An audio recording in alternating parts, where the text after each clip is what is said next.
దేవుని యొక్క బిడ్డలారా, నేనేమో ఆహ్వానం అందరికీ ఇవ్వటం, నేనేమో సంఘం అంతటికి ఇవ్వటం, దేవునికి స్తోత్రం, మళ్ళీ దీంట్లో కూడా చెప్పినా చెప్పకపోయాడు అంటాం. ఇవన్నీ కూడా చూస్తూ ఉంటే దేవుని యొక్క బిడ్డలారా, ఈమె నీ జీవితంలో దేవుని ద్వారా ఆశ్చర్యకార్యం, అద్భుత కార్యం జరగాలి అంటే ఏం చేయాలో తెలుసా దేవుని యొక్క బిడ్డలారా? దేవుని కొరకు నీవు ఆమె ఏం చేస్తా ఉందంటే ఎలీషాలోని దైవ భక్తిని గ్రహించింది. ఈయనెంత దైవ భక్తి కలిగిన వాడు, భక్తిపరుడని చూడగలిగింది. అంతేగాని నేను ఇలా ఉంటాను కాబట్టి నాతో కలిసి వస్తాడా, నేను ఇలా పనులు చేస్తాను కాబట్టి నాలాగా అబద్ధం ఆడతాడా, నాలాగా ఈ పనులన్నీ చేసేవాడైతే మంచి దైవజనుడు, మాకు సరిపోయిన దైవజనుడు అనేటువంటి బుద్ధులు పక్కన పెట్టేసేయండి. కాబట్టి దేవుడు చెప్తున్నాడు, దేవుని యొక్క సన్నిధిలో నీకు ఆశ్చర్య కార్యం కావాలి అంటే నువ్వేం చేయాలో తెలుసా? వ్యక్తిలో, దైవజనుల్లో నువ్వు దైవ భక్తిని గుర్తించే వారిగా ఉండాలి తప్ప లోకానుసారంగా, శరీరానుసారంగా, నీ యొక్క పాపానుసారంగా చూడాలనుకుంటే నీకు ఏదో ఒక రోజు బలమైన బుద్ధి చెప్పే సమయం దేవుడు తీసుకొస్తాడు. అందుకనే దేవుని యొక్క బిడ్డలారా, ఇప్పుడు ఈమె భక్తి గల దైవజనుడిని గ్రహించి వాళ్ళ పెనిబిడితో చెప్తుంది. పెనివిడితో చెప్తుంది. ఏమని చెప్తుందంటే, అయ్యా ఈయన ఎప్పుడు వస్తున్నాడు, వచ్చినప్పుడల్లా భోజనం చేసి వెంటనే వెళ్ళిపోతున్నాడు, కాబట్టి ఈయనకి ఏం ఏర్పాటు చేద్దాం? ఈయనకొక మేడ మీద గదిని ఏర్పాటు చేద్దామని గదిని ఏర్పాటు చేసిందండి. దేవునికి స్తోత్రం కలుగును గాక. గదిని ఏర్పాటు చేసి గదిలో ఏమేం పెట్టింది చూడండి దేవుని యొక్క బిడ్డలారా. గదిని, దేవుని యొక్క బిడ్డలారా, ఇక్కడ దేవుని యొక్క సన్నిధిలో దేవుని యొక్క బిడ్డలారా దైవజనుడు వండుట కొరకు ఒక గదిని ఏర్పాటు చేసింది. అంటే ఈ గది దేనికి సాదృశ్యం అంటే, ఈమె దైవజనుల్లో దైవ భక్తిని చూసింది కాబట్టి ఈమె ఏమని కోరుకుంటుందంటే, దేవుని యొక్క బిడ్డలారా, దేవుడు నాతో నిరంతరం ఉండాలని కోరుకుంటుంది. దేవునికి స్తోత్రం కలుగును గాక. ప్రభువు నాతో ఉండాలి. ఈ మాటలన్నీ కూడా దైవజనుడిని చేర్చుకుంది అనేటువంటి మాటలు, దైవజనుడికి భోజనం పెట్టింది, దైవజనుడిని గది కట్టింది, దైవజనుడికి వచ్చినప్పుడల్లా ఆతిథ్యం ఇస్తుందని దైవజనుడినే చూస్తా మనకు వినపడుతుంది. కానీ నిజముగా ఆమె చేర్చుకుంటుంది ఎవరో తెలుసా? ఆమెను చేర్చుకుంటుంది ఎవరినో తెలుసా? దేవుని యొక్క బిడ్డలారా, దేవునికి ఆతిథ్యం ఇస్తుంది. దేవునికి స్తోత్రం కలుగును గాక. మీరు నా నామం పేరిట గిన్నెడు చన్నీళ్ళు ఇస్తే ఎక్కడ జ్ఞాపకం చేసుకుంటానన్నాడు? పరలోకంలో జ్ఞాపకం చేసుకుంటానన్నాడు. అలాగే దేవుని యొక్క బిడ్డలారా, మీరు పేదలకు ఎవరికైనా అప్పిస్తే ఎవరికి అప్పించినట్లు? యెహోవాకు అప్పించినట్లు అన్నాడు. కాబట్టి దేవుని యొక్క సన్నిధిలో ఈమె ఎలీషాకి చేయట్లేదు, గుర్తించాలి. ఈమె ఎలీషాకి చేయట్లేదు, ఏలియా శిష్యుడని చేయట్లేదు, ప్రవక్తని చేయట్లేదు, ఈయన చేయబెడితే అద్భుతాలు జరుగుతాయని చేయట్లేదు. కానీ ఈయన దైవ భక్తి కలిగి అనేవాడని గుర్తించింది. దేవునికి స్తోత్రం కలుగును గాక. నీ జీవితంలో, నా జీవితంలో కూడా ఆశ్చర్య కార్యము నీ కుటుంబాల్లో జరగాలి అంటే నువ్వేం చేయాలో తెలుసా? నీ సంఘములో, నీ ధ్యానములో, నీ ఆత్మలో, నీ వాక్యములో, నీ ప్రార్థనలో, నీ జీవితంలో, నీ దైవజనుల్లో, నీ సమస్త విషయాల్లో ఏం చేయాలో తెలుసా? దైవ భక్తిని, దైవ సంబంధమైనటువంటి విషయాలను గుర్తించేవాడిగా ఉండాలి. షూలేమీరాలు గనురాలిగా తీర్చబడ్డానికి ఆమె ఎలీషాకి భోజనం పెట్టిందని కాదు, కానీ దేవుని సేవకుడైన ఎలీషాకి భోజనం పెట్టింది. ఆమేన్. ఎవరి సేవకుడైనా? దేవుని సేవకుడు, ఆత్మ కలిగిన వాడు, దైవ భక్తి కలిగిన వాడు. దేవునికి స్తోత్రం కలుగును గాక. కాబట్టి దైవానికి చేస్తుంది. కాబట్టి ఇప్పుడు ఈయన వచ్చిపోతా ఉంటే నాకు ఆశీర్వాదం ఎలా ఉంటది? వచ్చి పోతా ఉంటది. కాబట్టి నా ఇంట్లో ఏం చేయాలి? ఈయన వచ్చినప్పుడల్లా 1 గంట 2 గంటలు నా ఇంట్లో ఉంచాలి అనే ఆలోచన చేసింది. దేవునికి స్తోత్రం కలుగును గాక. ఈ ఉంచాలనేటువంటి ఆలోచన ఎవరికి వస్తుందనేటువంటి విషయాన్ని మనం ఒకసారి చూస్తే, దేవుని యొక్క బిడ్డలారా, దేవునికి రూమ్ ఇచ్చేవారు, లేకపోతే దేవునికి మరి విలువ ఇచ్చేవారు, దేవునికి స్థానం ఇచ్చేవారు ఎవరు అనేటువంటి విషయాన్ని చూస్తే మత్తయి సువార్త 6:33 చూద్దామా? మత్తయి సువార్త 6:33 ఏమంటున్నాడు? ఎవరు దైవజనులకు, దేవునికి లేకపోతే చోటిస్తారు అనేటువంటి విషయాన్ని, గదిని కడతారు వారి జీవితాలు అనేటువంటి విషయాన్ని చూస్తే 6:33 ఏమంటున్నాడండి? కాబట్టి మీరు మొదట నా రాజ్యమును, నా నీతిని మీరు వెదకండి, అప్పుడు మీకు అవన్నీ అనుగ్రహించబడతాయి. ఏమి తిందుమా, ఏమి త్రాగుదుమా, ఏమి కట్టుకుంటామా, ఇవన్నీ చూడొద్దు. మీరు మొదట ఏం చేస్తారంటే, దేవుడు మీకు ఒక గది ఉండాలి. ఆ గదిని ఎవరు ఏర్పాటు చేయగలుగుతారంటే షూనేమీరాల్లాగా ఎవరైతే దేవుని రాజ్యాన్ని నీతిని వెదుగుతారో. దేవునికి స్తోత్రం కలుగును గాక. కాబట్టి నీ జీవితంలో యేసయ్యకు రూమ్ ఉందా? నీ జీవితంలో యేసయ్యకు ఒక గది ఉందా? నీ ఇంట్లో ఒక గది ఉందా? నీ యొక్క పడక గదిలో ఒక గది ఉందా? నీ హృదయంలో 4 గదులు ఉంటాయి. 4 గదులు ఎవరున్నారు అనా? నీ ఇంట్లో ఇప్పుడు షూనేమీరాలు యొక్క గొప్పతనం ఏంటో తెలుసా?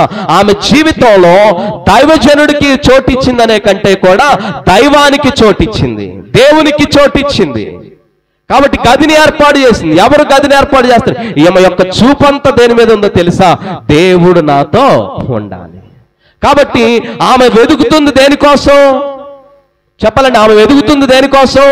మొదట దేవుని నీతిని, దేవుని రాజ్యాన్ని వెదికేవారు ఎవరిని కోరుకుంటారు? ఎవరిని కోరుకుంటారు? దేవునికి స్తోత్రం కలుగును గాక. దేవుణ్ణి కోరుకుంటారు. దేవునికి స్తోత్రం కలుగును గాక. పొద్దున్న లేచిన తర్వాత ప్రార్థన చేసిన వాళ్ళు ఎంతమంది? వాక్యం చదివిన వాళ్ళు ఎంతమంది? ఆదివారం అని గుర్తున్న వాళ్ళు ఎంతమంది? సమయానికి వెళదాం అనుకున్న వాళ్ళు ఎంతమంది? ఇవన్నీ క్వశ్చన్ చేసుకుంటే దేవుని యొక్క బిడ్డలు చాలా సార్లు తేలిపోతూ ఉంటాం. కాబట్టి ఈ సమయమందు ఈమె గదిని ఏర్పాటు చేయడానికి గల కారణం ఏంటో తెలుసా? ఆమెలో దేవుని రాజ్యాన్ని, దేవుణ్ణి వెదికే తత్వం ఆమెలో ఉంది. అందుకే ఆమె సాక్ష్యం ఏమని పొందింది? గనురాలైన. సో లోక సంబంధమైన ఏది కూడా మన ఘనతను ఇవ్వదు. ఒకటిని ఘనతకు ఎక్కించాలన్నా, ఘనత నుంచి దించాలన్న ఎవరి వశమై ఉన్నది? దేవుని వశమై ఉన్నది. దేవునికి స్తోత్రం కలుగును గాక.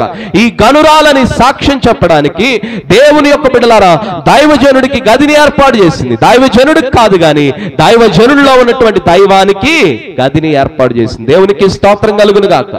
అనేక సార్లు మన సొంత కార్యాల్లో, మన సొంత వాటిల్లో మనకు నచ్చినట్లు ఉండేటువంటి వాటిని ఏర్పాటు చేసుకుంటూ ఉంటాం. అది కాదు భక్తి. దేవుని చిత్తానుసారమైనది, దేవుని వాక్యానుసారమైనటువంటి దాని ప్రకారం చేయగలిగితే షూనేమీరాలు అదే చేస్తుంది. మొదట ఆమె యొక్క దృష్టి దేని మీద ఉంది? దేవుని రాజ్యం మీదను, దేవుని యొక్క నీతి మీద ఉంది. ఎవరు గది కడతారంటే, ఎవరు యేసయ్యకు నివాసం ఇస్తారంటే, ఎవరు హృదయంలో చోటిస్తారంటే, ఎవరు వారింట్లో చోటిస్తారంటే దేవునికి, దైవజనునికి దేవుని రాజ్యాన్ని, దేవుని యొక్క నీతిని వెదికేవారు వారికి చోటు ఇస్తారు. నీ జీవితంలో ఎవరికి చోటు ఇస్తున్నావు? అసలు చోటుందా యేసయ్యకి? దైవజనుని తీసి పక్కన పెట్టండి. యేసయ్యకి చోటుందా? ప్రభువుకి చోటుందా? కనీసం అట్లీస్ట్ మనకి టీవీకి ఇచ్చిన చోటన్న యేసయ్యకి ఇస్తున్నావా? కనీసం ధనానికి ఇచ్చిన చోటైన యేసయ్యకి ఇస్తున్నావా? అధికారానికి ఇచ్చిన చోటైన యేసయ్యకి ఇస్తున్నావా? బంధువుకి ఇచ్చినటువంటి, రక్త సంబంధానికి ఇచ్చినటువంటి, బలగానికి ఇచ్చినటువంటి, పదవులకు ఇచ్చినటువంటి, ఈ లోక సంబంధమైనటువంటి వాటికి ఇచ్చినట్లుగా గదుల్ని యేసయ్యకి ఇవ్వగలుగుతున్నామా? అంత స్పేస్ ఉందా నీలో? దేవునికి స్తోత్రం, హల్లెలూయా. కాబట్టి ఈ సమయమందు మొదట ఏం చేసిందండి? దేవుని నీతిని, దేవుని రాజ్యాన్ని వెతికే మనసు ఎవరిలో ఉంది? షూనేమీరాల్లో ఉంది. తర్వాత చూద్దాం కొలస్సీ పత్రిక 3వ అధ్యాయము దేవుని యొక్క బిడ్డలారా 1:3 చూద్దామా? దేవుని యొక్క బిడ్డలారా క్రీస్తు కొరకు లేపబడిన వారైతే అని ఉంటుంది. ఏముంటుందండి? క్రీస్తు కొరకు లేపబడిన వారు. కాబట్టి ఈమె ఎవరి కొరకు లేపబడింది? ఊర్లో చాలా మంది ఉన్నారు. ఏ ఊర్లో? షూనేమి అనే పట్టణంలో చాలా మంది ఉన్నారు. కానీ ఒక్కడికి ఎవరి మీద మనసుంది? దైవజనుడిని చేర్చుకోవాలి, భోజనం పెట్టాలి, సహాయం చేయాలనే మనసు ఒక్కడికే ఉంది. ఒక్కదానికే ఉంది. ఊర్లో చాలా మందికి లేనటువంటి భక్తి ఈమెలో ఉంది. అందుకే దేవుడు ఏమని రాయించాడంటే గనురాలని రాయించాడు. కాబట్టి ఈమె ఏం చేస్తుంది? దేవుని కొరకు లేపబడినదై ఉన్నది. ఏమై ఉందండి? నీ జీవితంలో నుంచి, నీ పాపపు జీవితంలో నుంచి, లోకములో నుంచి దేవుని కొరకు, దేవుడు నాలో ఉండాలని దేవుని రాజ్యాన్ని వెదుగుతూ దేవుని కొరకు లేపబడిన వ్యక్తి ఏం చేస్తాడంటే దేవుణ్ణి, దైవ సంబంధమైనటువంటి వాటిని ఇచ్చుకుంటాడు. అందుకే లేపబడిన వారైతే మీరు పైనున్న వాటిని వెదకండి అని కొలస్సీ పత్రికలో రాస్తూ ఉన్నాడు పౌలు గారు. కాబట్టి ఈ సమయంలో రెండవ లక్షణం ఏంటి? ఆమె దేవుని రాజ్యాన్ని వెతికింది. మూడవది, ఆమె దేవుని యొక్క బిడ్డలారా ఏం చేస్తా ఉంది? లేపబడినదే, అంటే లోకములో నుంచి వేరు చేయబడినదై. అలాగే దేవుని యొక్క బిడ్డలారా పైనున్న వాటిని వెతికేటువంటి వ్యక్తిగా షూనేమీరాలు ఇక్కడ కనబడతా ఉంది. అందుకే ఆమె ఇంట్లో ఎవరికి చోటు ఉంది? ఆమె ఇంట్లో దేవునికి చోటు ఉంది. దైవజనుడి పక్కన పెట్టి ఎవరికి చోటు? దేవునికి చోటు. దేవునికి స్తోత్రం కలుగును గాక. నీ జీవితంలో, నా జీవితంలో కూడా ఆ రీతిగా నీవు లేపబడిన వాడవైతే, క్రీస్తు రక్తంలో పునరుత్థాన శక్తితో క్రీస్తు నమ్మిన వాడవై పునరుత్థాన శక్తిని పొందిన వాడవైతే నువ్వు ఎవరికి రూమ్ ఇస్తావు? ఎవరికి గదినిస్తావు? దేవునికి గదిని ఇస్తావు. దేవునికి స్తోత్రం కలుగును గాక. దేవునికి గదినిస్తే ఎవరెవరికి గదినివ్వాలో అర్థం అవుతుంది. దేవునికి గదే లేదనుకోండి, అవునా, అసలు ఆ గదే నీ జీవితంలో లేనప్పుడు నువ్వు ఉండడానికి కూడా కష్టం అయిపోతుంది. దేవునికి స్తోత్రం. తర్వాత చూడండి, మరి యోహాను సువార్త 15వ అధ్యాయంలో 4-5 వచనాలు చూస్తే, ఆయనతో అంటు కట్టబడిన వారు ఎవరితో ఉండాలని కోరుకుంటుంది షూనేమీరాలు? చెప్పాలండి, ఎవరితో అంటు కట్టబడాలని? దేవునితో అంటు కట్టబడాలని. ఎవరైతే నాతో అంటు కట్టబడతారో నేను వాని యందును వాడు నా యందు నిలిచి ఉంటాడని ఫలింపు ద్రాక్ష తీగల గురించి మాట్లాడుతున్నటువంటి సత్యమైన వాక్యంలో ప్రభు సెలవిస్తూ ఉన్నాడు. ఏమనంటే, ఏమ షూనేమీరాల్లో ఉంది, నా సహవాసం ఎవరితో ఉండాలి అంటే, నేను ఎవరితో కట్టబడాలి అంటే దేవునితో కట్టబడాలి అని. ఎవరికి గది కట్టిందండి? దైవజనుడికి గది కట్టింది. దేవునికే గది కట్టింది. దేవునికి స్తోత్రం కలుగును గాక.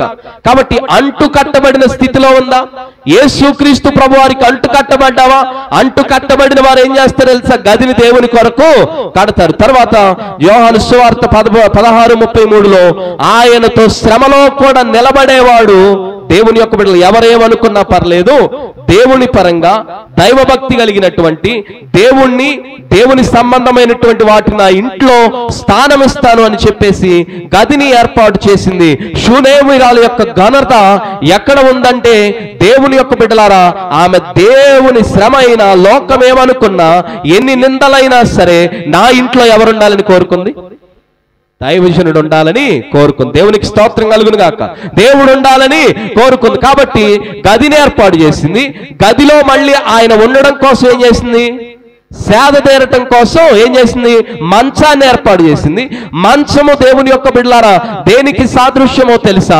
నువ్వు గదిని ఉంచితేనేమో అతిథి నా దగ్గర ఉండొచ్చు అని సింబల్ ఇస్తున్నావు. రెండోది మంచం ఏంటంటే, ఇక్కడ నువ్వు చక్కగా సేద తీరొచ్చు, లోతైనటువంటి స్థానాన్ని ఇస్తుంది. ఇంకా డీప్ రిలేషన్షిప్ ని చూపిస్తుంది. ఎవరి కోసం? దేవుని కోసం, దేవుని యొక్క దైవజనుడితో. అలాగే దేవుని యొక్క బిడ్డలారా గది మంచం తర్వాత ఏం ఏర్పాటు చేసింది? బల్లని ఏర్పాటు చేసింది. బల్ల దేనికి సాదృశ్యం అంటే సహవాసానికి సాదృశ్యం. బల్ల మీద ఏం చేస్తాం?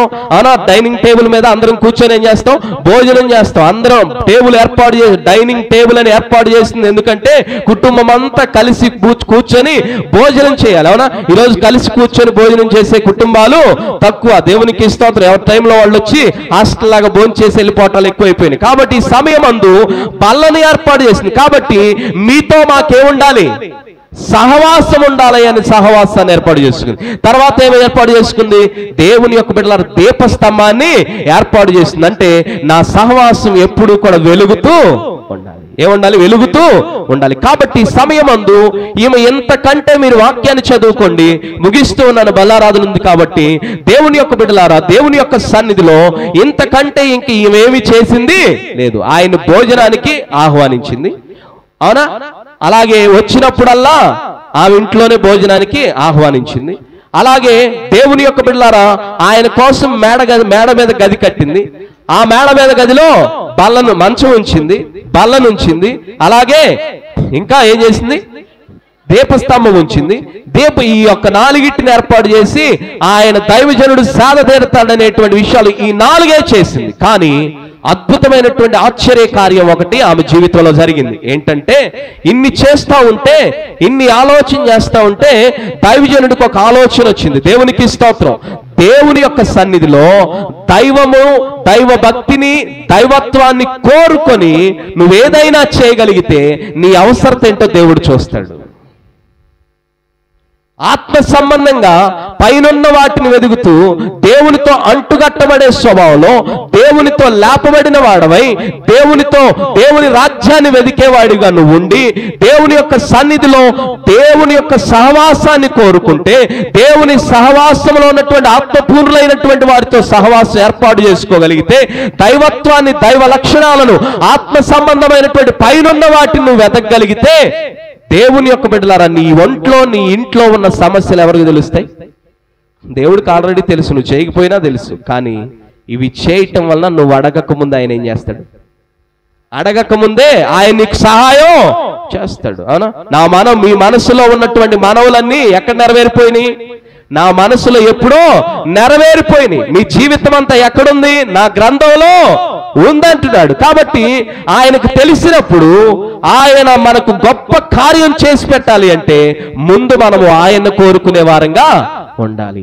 ఆయన దైవ సంబంధంగా, ఆత్మ సంబంధంగా, వాక్య సంబంధంగా, ప్రార్థనాపూర్వకంగా దేవుని చేర్చుకునే విధంగాను, అలాగే దైవజనులను ఆత్మపూర్ణులైనటువంటి వారిని, దైవ భక్తి కలిగినటువంటి వారిని చేర్చుకునే విధంగా ఉంటే గనుక షూనేమీరాలు మామూలు షూనేమీరాలు కాదు. ఆమె కనురాలైంది. ఎందుకో తెలుసా? దేవునితో సహవాసాన్ని కోరుకుంది. దేవునికి స్తోత్రం కలుగును గాక. కూర్చున్న తర్వాత దైవజనుడు ఆలోచించాడు. దైవజనుడు ఏం చేశాడు? ఆలోచించాడు. దైవజనుడు ఆలోచించాడు అనే దానికంటే ఆయనలో ఉన్న దైవం ఆలోచించింది. దేవునికి స్తోత్రం కలుగును గాక. ఆయనలో ఉన్న దైవం ఏం ఆలోచించిందంటే ఒక్కొక్క లోపం, ఒక్కొక్క సమస్య ఉంది. కానీ అయ్యా నువ్వు ప్రవక్త అంటగా, నువ్వు దైవజనుడు అంటగా, నువ్వు ప్రార్థన చేస్తే తగ్గుతాయి అంటగా, నువ్వు ప్రార్థన చేస్తే ఇది అవుతాయి అంటగా అని చెప్పేసి, నాకు గర్భం లేదయ్యా, నాకు పిల్లలేరయ్యా అని చెప్పుకుందా? చెప్పలా.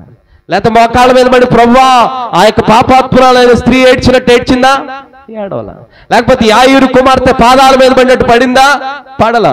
లేకపోతే ఆ యొక్క అన్యురాలైనటువంటి కానాను స్త్రీ వచ్చి నా కుమార్తెను బాగు చేయని గొగ్గోలు పెట్టుకున్నట్టు అడిగిందా? అడగలా. ఏం చేసింది దేవుని యొక్క బిడ్డలారా? ఇవన్నీ చేస్తే గాని దేవుడు మనకు ఆశ్చర్య కార్యం చేయడం అనుకుంటాం. కానీ షూనేమీరాలు ఘనత పొందడానికి, ఈ రోజు మనం ధ్యానించడానికి గల కారణం ఏంటో తెలుసా? ఆమె దేవుని సహవాసాన్ని కోరుకుంది. ఆమెతో దేవుడు ఉండాలని కోరుకుంది. ఆమెతో దైవభక్తి కలిగిన వారు ఉండాలని కోరుకుంది. వారిని గణపరుస్తూ ఉంది. ఆమె యొక్క సమస్య ఏమాత్రమో చెప్పలా. భోజనానికి పిలిచింది. తర్వాత వచ్చినప్పుడల్లా సేద తీరుస్తుంది, వచ్చినప్పుడల్లా ఆతిథ్యం ఇస్తుంది. సరే ఇలా వచ్చిపోతూ ఉంటే ఎలాగా? అయ్యగారు కాసేపు పడుకుంటే బాగుంటుందని దేవుణ్ణి ఆహ్వానించి తన ఇంటిలో ఉండాలి అని చెప్పి గదిని ఏర్పాటు చేసింది. దేవుని యొక్క బిడ్డలారా ఆ రీతిగా ఏర్పాటు చేసి ఈ క్రమం చేసింది. గదిలో కూర్చున్నటువంటి ఆత్మపూర్ణుడైనటువంటి ఎలీషాకు దేవుడు తలంపిచ్చాడు. నీ దగ్గరకు వచ్చేటప్పుడు ప్రార్థన చేసుకొని బయలుదేరతా. వచ్చేటప్పుడు దేవుడే ఏ కుటుంబానికి ఏది అవసరం అది మనసులో నేను ప్రార్థన చేసుకుని ప్రభువా వెళుతున్నాను, ఆ కుటుంబానికి ఏ అవసరం ఉన్నది తీర్చునైనా అంటాను. దేవునికి స్తోత్రం కలుగును గాక. సహజంగా పలానోళ్ళ ఇంటికి వెళ్తే మంచి కానుగ పెడతారండి, మంచి పువ్వు పెడతారండి, మంచి పలావ్ ఇస్తారండి, మంచి ఏసీ వేస్తారండి, మంచి బూస్ట్ బ్రూ కాఫీ పెడతారండి. దీంతో వెళ్ళనండి. దేవునికి స్తోత్రం. నేను వచ్చిన కొత్తలోనే చెప్పా అసలు ఏమి వేయొద్దు, ఓ మంచి నీళ్ళు మజ్జిగ ఇవ్వండి, ప్రార్థన చేసి వెళ్ళిపోతానని చెప్పా. దేవునికి స్తోత్రం. హల్లెలూయా. కాబట్టి దేవుని యొక్క సన్నిధిలో దేవుని యొక్క బిడ్డలారా ఈమె జీవితంలో ఏమి తన రిక్వెస్ట్, తనకున్న సమస్య, బిడ్డలు లేరనే సమస్య కానీ ఏది చెప్పలే. తన పెనిమిట్టి కూడా ఏమన్నాడు? తన పెనిమిట్టి కూడా గదిని ఏర్పాటు చేద్దామంటే వాడు ముక్కు మొహం తెలియనోడు వచ్చావు, వాడు పాస్టర్ అంటే నువ్వు తీసుకొని వచ్చావు అని చెప్పేసి గొడవాళ్ళ. లేకపోతే ఆత్మ కలిగినోడు అంటున్నావు, దైవం కలిగిన అంటున్నావు, దేవునికి స్తోత్రం అని చెప్పేసి అనలేదు. ఎలాంటి ఆటంకం తన భర్త కూడా పెట్టలే. తన భర్త కూడా అయ్యా నువ్వు వస్తున్నావు, భోజనం చేస్తున్నావు, మా కోసం ప్రార్థన చేయి, మా ఇంట్లో ఈ సమస్య ఉందని చెప్పుకుందా? ఏమీ చెప్పలేదండి. కానీ ఆ కుటుంబం ఏం చూపించిందని తెలుసా? ఆ స్త్రీ గాని ఆ యజమానుడు ఇద్దరూ కూడా ఆటంకము లేకుండా దేవుని సహవాసాన్ని కోరుకున్నారు. దైవభక్తి కలిగిన దైవజనులు కోరుకున్నారు. తద్వారా దేవుని యొక్క బిడ్డలారా ఇవి ఇంత ఏర్పాటు చేస్తుంది, ఇంత చేస్తుంది, కనీసం ఏ కోరిక అడగట్లేదని చెప్పేసి దేవుని ఆత్మ ఎవరిని ప్రేరేపించింది? ఎలీషాను ప్రేరేపించి ఆమెకి ఏమైనా కావాలేమో అడుగు గెహాజీ అని ఎవరిని పంపించాడు? పంపిస్తే ఆమె వస్తే ఆటోమేటిక్గా దేవుడు నీ సమస్య ముందుగానే ఎరిగుంటాడు. మరుసటి ఈ దినాలకు నువ్వేం చేస్తావు? నువ్వు కుమారుణ్ణి. ఆమె ఆశించలేదు ఇలా చేస్తే అవుతారనేటువంటి మాట కూడా మనం అనడానికి లేదు. ఎందుకో తెలుసా? ఆ కుమారుడు చనిపోతే దేవుని యొక్క బిడ్డలారా దైవజనుడా ముందేమందంటే నన్ను అపోహ పెట్టొద్దు, భ్రమంలోకి నడిపించొద్దయ్యా అని అంది. అంటే ఆమె ప్యూర్లీ ఏం కోరుకుంది? దేవుడు, దైవము, దైవ సన్నిధి ఎవరితో ఉండాలి? నాతో ఉండాలి. కాబట్టి నీ జీవితంలో, నా జీవితంలో ఆశ్చర్య కార్యాలు చేసేది దేవుడు ఒక్కడే గనక, దేవుడా నీవు నాతో ఉండని కోరుకో, ఈ మాసమంతా ఆశ్చర్య కార్యాలు చేస్తాడు. ప్రభువా నీవు నీతో సహవాసం కావాలని కోరుకో, దేవునికి ఒక గదిని ఏర్పాటు చేయి. దేవునికి అవునా చిల్డ్రన్ బెడ్రూమ్ పెడతాం, మాస్టర్ బెడ్రూమ్ పెడతాం, అవునా కిచెన్ పెడతాం, వాష్రూమ్ పెడతాం, వాషింగ్ మిషన్ పెడతాం, అన్ని పెడతాం. ఏ రోజు ఎన్నో గృహప్రవేశాలు చేశాము, ఏ రోజు కూడా ఏ వ్యక్తి కూడా ఇది ప్రార్థనా గదిని పెట్టినవాడు ఎవడూ లేడు. మా ప్రిన్సిపల్ ఒక ఆయన ఉండేవాడు, మేము బైబిల్ కాలేజ్ చదువుకునే రోజుల్లో. ఆయన ఆఫీస్ పక్కనే దేవుని యొక్క బిడ్డలారా ఆయన కనీసం దిగడానికి కూడా ఉండదు. మోకాళ్ళు ఇరికిచ్చేసుకొని చేతులు ఇట్లా పెట్టేసుకుని అట్లా చేతులు మోకాళ్ళు వేసి ఇట్లా పెద్ద మోకాళ్ళు వేసి నిలబడితే కనీసం ఒక గంట 2 గంటలు లేకూడదు ఆయన. ఇక అలాగే ఫిక్స్ అయిపోతుంది అంతే. ఆయన ఇంకా మళ్ళీ ఆళ్ళు లెగుస్తానే దాన్ని బెల్ట్లు పెట్టుకుంటాడు లేకకూడదని. ఎందుకని మోకాళ్ళు వేస్తే ప్రభుత్వం ఎలాగా చూడాలనే ఉద్దేశం. ఆ గదిని ఏర్పాటు చేసుకునే వాళ్ళు ఎంతమంది ఉన్నారు చెప్పండి. దేవునికి స్తోత్రం కలుగును గాక. సరే గదిని మన ఇంట్లో స్థానం లేదులే, హృదయంలో గదులు ఏర్పాటు చేసావా అన్న? హృదయంలో చోటున్న యేసయ్యకు శూనేమీరాలైతే గనురాలవడానికి కారణం ఏంటో తెలుసా? తనకున్న సమస్యను బట్టి దేవుణ్ణి పిలవలా, తనకున్న సమస్యను బట్టి దైవజనుడిని పిలవలా, దైవజనుడికి భోజనం పెడితే నాకు పిల్లలు కలుగుతారని పిలవలా, దైవజనుడు వస్తే నా ఇంట్లో ఆశ్చర్యకార్యం చేస్తానని పిలవలా. నాకొక్కటే కావాలి, ఈ దైవజనుడు దైవభక్తి కలిగిన వాడు, ఈ దైవభక్తి కలిగినటువంటి దైవజనుడు నాతో ఉంటే నా జీవితంలో అన్నీ ఉన్నట్లే. దేవునితో సహవాసాన్ని కోరుకుంది, దేవుడు అద్భుత కార్యము చేశాడు, ఆశ్చర్య కార్యము చేసిన. వద్దయ్యా నాకు వద్దునైనా అంది. అంటే లేదమ్మా మరుసటి దినాలకు ఏం చేస్తావు, గర్భం దాలుస్తావు అంటే బిడ్డనిచ్చాడు. బిడ్డనిచ్చిన తర్వాత ఒకరోజు ఆ బిడ్డ ఏమైపోయాడు, ఆ బిడ్డ ఏమయ్యాడండి చెప్పాలి, ఆ బిడ్డ మరణించాడు. మరణిస్తే ఏం జరిగింది, వెంటనే మరణిస్తే యజమానుడికి చెప్పకుండా ఎక్కడికంటే నేను దైవజనుడు అయినటువంటి ఎలీషా దగ్గరికి వెళ్ళొస్తానయ్యా అని చెప్పేసి అంటే సరే వెళ్ళరామ్మా అని చెప్పి గాడిద పనివాడిని తీసుకొని వెళ్తే దేవుని యొక్క బిడ్డలారా ఎలీషా చూశాడు. ఎలీషా చూసి దేవుని యొక్క బిడ్డలారా ఆమె వస్తుంది ఏందో కనుక్కో అంటే అమ్మ ఏందమ్మా అని చెప్పేసి అంటే ఆమెను రానివ్వని చెప్పిన తర్వాత ఆయన కాళ్ళ మీద పడతామని గెహాజీ ఏం చేశాడు, దైవజనుడు కాళ్ళ మీద పడుతుంటే గెహాజీ అడ్డం వచ్చాడు. వస్తే ఊరుకో ఏమనొద్దాను అనిన తర్వాత ఆమె వచ్చి అయ్యా నేను నీకు చెప్పానా, నేను అడిగానా నేను నిన్ను అడగల ఏమని, కుమారుణ్ణి ఇవ్వమని. అంటే తన భక్తి ఏమని నిరూపించుకుంటుంది, లోక సంబంధమైనటువంటి ఏ ఆలోచనలో లేదు. ఈరోజు నీకు ఆశ్చర్యకార్యం కావాలి అంటే యెహోవా ఒక్కడే ఆశ్చర్యకార్యాలు చేయువాడు. ఆయన దగ్గరకు ఆయన కోరుకో, ఆయన సహవాసం కోరుకో, నీకు కావలసిన ఆశ్చర్యకార్యాలన్నీ చేసి పెడతాడు. దేవునికి స్తోత్రం కలుగును గాక. నీకు అద్భుత ఆశ్చర్య కార్యాలు దేవుడు చేసి పెడతాడు, మహిమ కార్యాలు దేవుడు చేసి పెడతాడు. దేవునికి స్తోత్రం కలుగును గాక. నేను వెళ్ళినప్పుడు చాలా సార్లు కూడా ఈ తల్లిగారు ఈ కుటుంబం కూడా దేవుని యొక్క బిడ్డలారా అయ్యా ఈమె తగ్గిపోవాలయ్యా, ఇప్పుడే స్వస్థపరచబడాలని ఏం అడగలా నన్ను. అయ్యా ప్రార్థన చేయండి, దేవుని చిత్తం అయ్యా, సమస్య కొన్ని సంవత్సరాల నుంచి ఇలా బాధపడుతున్నావు అంటే దేవుడు అద్భుత కార్యం చేశాడు. దేవునికి స్తోత్రం, హల్లెలూయా. నా గుండె నా హృదయం అంత సంతోషంతో ఉప్పొంగుతుందంటే దేవుడు అద్భుత ఆశ్చర్య కార్యాలు చేస్తాడు. దేవునికి స్తోత్రం కలుగును గాక. అలాగే అది కార్యం జరిగిన తర్వాత మళ్ళా నేను ఇంతవరకు వెళ్ళలేదండి, వారిని దేవుడు ఇక్కడికి తీసుకొని వచ్చాడు. దేవునికి స్తోత్రం కలుగును గాక. కాబట్టి వారు దేవుణ్ణి కోరుకుంటే దేవుడు మనకేం చేస్తాడు, కార్యాలు చేసి పెడతాడు. దేవునికి స్తోత్రం కలుగును గాక. మరి ఒక బిడ్డ యవనస్తుడు నేను ట్రైన్ కింద పడిపోతానని చెప్పేసి వెళ్ళిపోతున్నాడు. ఆ రోజు మోషే గురించి మాట్లాడుతూ ఉన్నాను. ఆ బిడ్డ ఈ రోజు చక్కగా దేవుని ఆరాధిస్తూ ఎక్కడున్న బల్లారాధన నువ్వు మానేయొద్దని చెప్పాను. ఎక్కడున్నా సరే పరుగులు ఉరుకులు పెట్టుకుని బల్లారాధనకు వస్తాడు. దేవునికి స్తోత్రం కలుగును గాక.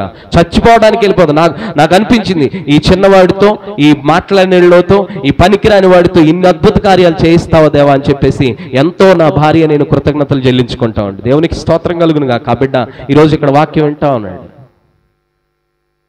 చచ్చిపోతాను 5 నిమిషాల్లో ఆ రోజు ఆ బిడ్డ ఆ 2 అడుగులు లోపలికి వేయకపోయి ఉంటే, ఆ వాక్యం వినకపోయి ఉంటే ఆ బిడ్డ ఈ రోజు ఇక్కడ ఉండేవాడు కాదు. దేవుని యొక్క సన్నిధులు. అందుకని దేవుణ్ణి కోరుకోండి, దైవాన్ని కోరుకోండి, పైన వాటిని వెదకండి, ఆత్మ సంబంధమైన వాటిని వెదకండి, ఆయనతో అంటుకట్టుకోండి, ఆయనతో సహవాసం కోరుకోండి, ఆయన ఉండాలని కోరుకోండి.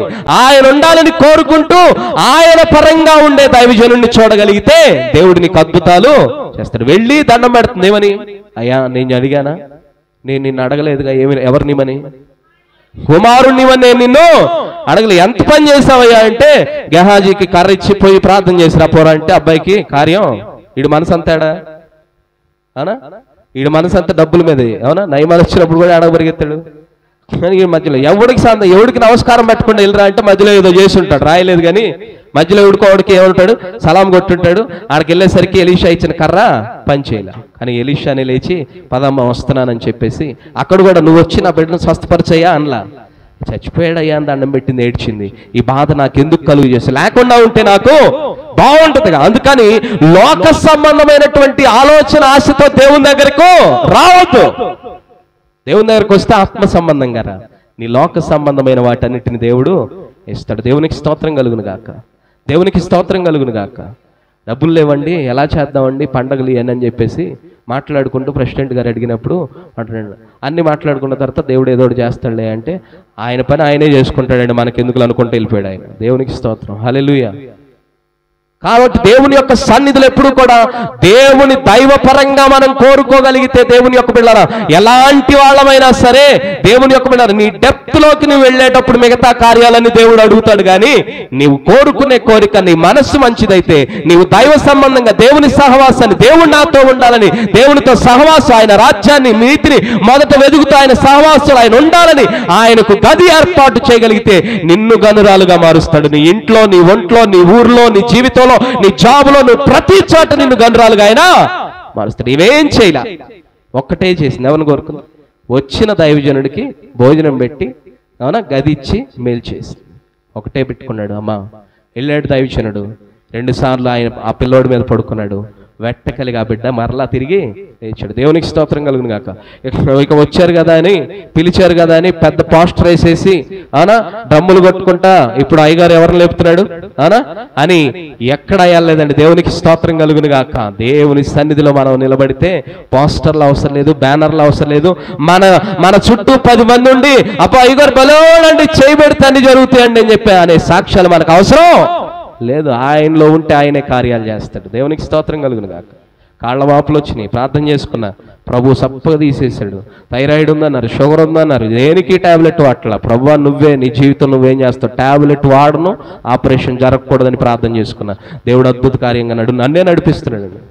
దేవునికి స్తోత్రం కలుగును గాక. కాబట్టి దేవుని యొక్క సన్నిధిలో దేవుని కోరుకొని కావలసినవని దేవుడు ఇస్తాడు. షూనేమీరాల్లో అద్భుతం జరగడానికి గల కారణం ఏంటో తెలుసా? ఆమె కోరుకోలేదండి, కేవలం దేవుణ్ణి కోరుకుంది. ఆత్మపూర్ణులైన దైవజనుల సహవాసాన్ని కోరుకుంది. వారికి గదిని ఏర్పాటు చేసింది. అద్భుతంగా ఆశ్చర్యకరంగా బిడ్డ ఇచ్చాడు. బిడ్డ చనిపోతే మరలా బిడ్డను దేవుడు బ్రతికించాడు. ఆమెకు ఒక సంతోషకరమైన జీవితాన్ని దేవుడు ఇచ్చాడు. అంతేగాని నీ కోణాల్లో నువ్వు చూసుకుంటా ఇది అట్ట కాదు, అది అట్ట కాదు, మాకు శాస్త్రం తెలుసు, గ్రంథం తెలుసు అనుకుంటా కూర్చున్నావు అనుకోండి, నీకున్న తెలిసినవి కూడా తీసేస్తాడు దేవుడు. జాగ్రత్త. అందుకని దేవుని యొక్క సన్నిధిలో ఎవరిని కోరుకుంటావు? ఎవరిని కోరుకుంటావు? దేవుణ్ణి కోరుకో. వేటిని వెతుకుతావు? పైన వాటిని వెతుకో. ఎవరితో అంటు కట్టబడతావు? దేవునితో అంటు కట్టబడు. ఇవన్నీ చేస్తూ ఎవరికి గదిస్తావు? ఇవన్నీ చేస్తే నాలో నువ్వు ఉండు ప్రభువాను. షూనేమీరాలు గనురాలైంది. నీ జీవితంలో నువ్వు కూడా ఏం పొందుకుంటావు? ఘనతను పొందుకుంటావు. అట్టి దీవెన దేవుడు మనకు అనుగ్రహించును గాక. ఆమేన్.